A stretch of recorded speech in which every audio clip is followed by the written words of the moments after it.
पास रहो, बस तुम मेरे पास रहो, कहीं दूर मत जाना, तुम हमारे साथ रहना, हम तुम्हारे साथ रहेंगे, ठीक है। बाकी दुनिया इश्क किया बदनाम हो गए,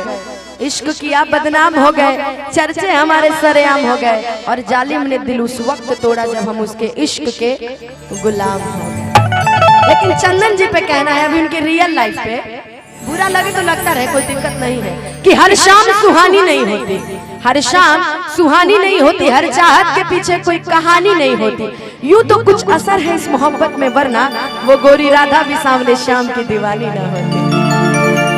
उनके ऊपर मैंने कहा, हमारे ऊपर नहीं लीजिएगा जी, ये ना हो कि कल को पोस्ट डाल दे ये लोग और लिख दे कि चंदन यादव के शादी को लेकर अनुपमा यादव मंच पे तड़प उठी, सब डाल दे सो मंच पे। लेकिन आई एगो बड़ा नीमन सोहर ओकरा बात पाँच के और कौन का गाना कि छपरा में छुईनी त कुछ न भइल, आ बाकी बलिया से मन हमर खुश न भइल, सगरी से बेसहारा भइले त यही खतिया रइले, ए जानते तो बजाइले। ओकरा बाद लेला पुदीना लेला पुदीना, और सबसे खास हमार गाना जौन हर मंच पे गाइला कि पहिले से ज्यादा लगीले चॉकलेटी, आ सुना दुइये महीना में बना बेटी, ये सब गाना रउआ सबके सामने रखल जाए। ओकर बाद हम चंदन जी और हमार पीयूष बाबू मिलके गाए, हो हमारा प्यार के बदला में बोला का देले बाड़ू हो,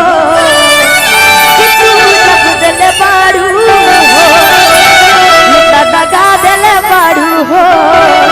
लेकिन उस तरह से पहले आई को बड़ा सुंदर आहा बाहुबली विनोद यादव जी शाहपुर नरेश की तरफ से ये आशीर्वाद एकदम उझिल दिया जाता। वाह, चलिए एगो सोहर के भाव कि जुग जुग जिया सुलला नवा भावनवा के भाग जागल हो, कि जुग जुग जिया सुलला नवा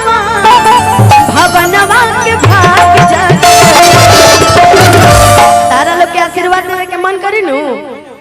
ताओ जैसे एक एगो आटा आटा फेंकत रहिया नीचे में। देखिए हमारे बच्चे सब, हमारे भाई बैठल बड़े सब ताली बजावत रहिए, आशीर्वाद देवे के मन करी त ठीक बा, मैंने को ताली बजा के आशीर्वाद देता सब जनी। अरे बजाओ ना यार, हां अब नीचे से भी देखा ताली, ताली ताली बजा के हे लले ना लाल होई है, मनवा के नहीं मनवा में